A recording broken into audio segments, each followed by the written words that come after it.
Tolhah bin Ubaidillah.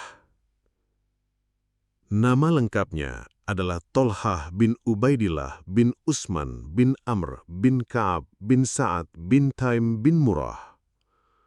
Tolhah berasal dari Bani Taim, salah satu kabilah Quraisy.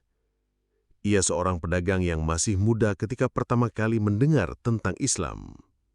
Dalam perjalanan dagang ke negeri Syam, Tolhah bertemu dengan seorang pendeta yang mengatakan, akan muncul seorang nabi di tanah haram.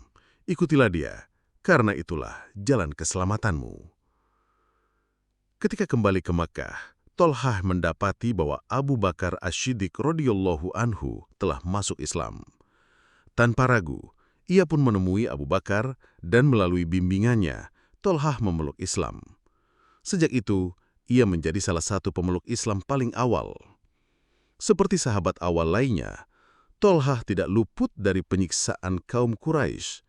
Ia pernah diikat bersama Abu Bakar oleh kaum musyrikin, dipukul, ditarik di jalanan, dan dipaksa meninggalkan Islam. Namun, imannya tetap teguh. Ia termasuk golongan as-sabiqun al-awwalun, orang-orang yang pertama kali beriman kepada Rasulullah Shallallahu Alaihi Wasallam.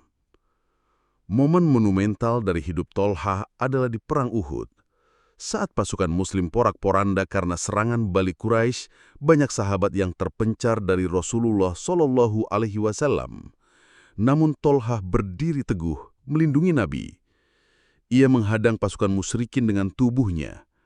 Tangannya terkena panah hingga lumpuh sebelah.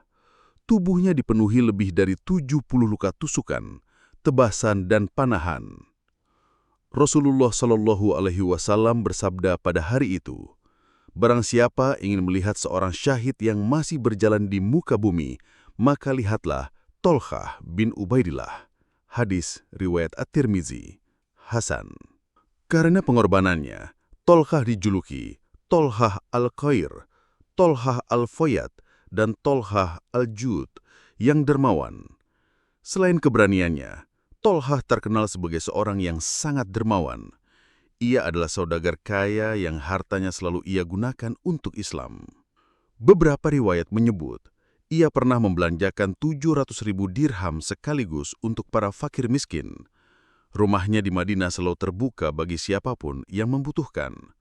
Ia termasuk sahabat yang membiayai pasukan Muslim saat kekurangan perbekalan.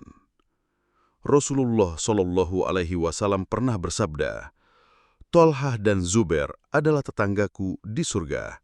Hadis riwayat At-Tirmizi, Sahih. Setelah wafatnya Nabi, Tolhah termasuk sahabat senior yang memberikan baiat kepada Abu Bakar, Umar, dan Utsman. Ia senantiasa menjadi penasehat utama dalam urusan kaum muslimin.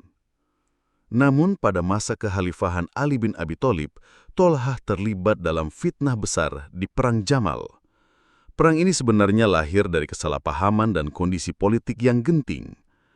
Dalam pertempuran tersebut, Tolhah akhirnya terbunuh. Riwayat menyebut bahwa ia sempat menyesali keterlibatannya dan berdoa agar Allah mengampuninya. Ali bin Abi Thalib sendiri sangat menghormati Tolhah dan setelah wafatnya berkata, aku berharap aku, Tolhah, dan Zubair termasuk orang-orang yang difirmankan Allah. Dan kami lenyapkan segala rasa dengki yang ada di dalam hati mereka, sedang mereka duduk berhadap-hadapan di atas dipan-dipan. Quran Surah Al-Hijr ayat 47. Tolhah wafat pada tahun 36 Hijriah, di usia sekitar 64 tahun dan dimakamkan di Basrah, Irak.